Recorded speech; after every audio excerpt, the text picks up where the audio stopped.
Viewers দেখুন, শীতের মৌসুম শেষ, এখন গরমকাল, তাও দেখুন শীতের মৌসুমের গাছগুলি যে বীজ পরে আবার নতুন চারা গজিয়েছে। দেখুন আবার সুন্দর ফুল ফুটেছে, এগুলো নতুন চারা গজিয়েছে।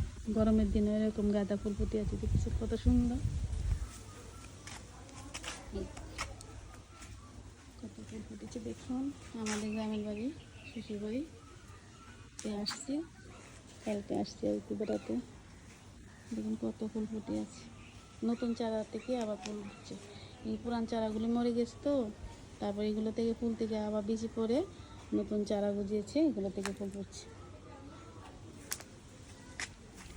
আমি আবার এই ফুলগুলিকে একটি পেরে কানে লাগাবো, কানে ফুল দেবো। আমার এটা মানে চুলে ফুল গুজা আমার একটা স্বভাব, তাই আমি আবার তাই করলাম। আপনাদেরকে ইচ্ছাটা আছে নি বা এই শখটা আছে কি না?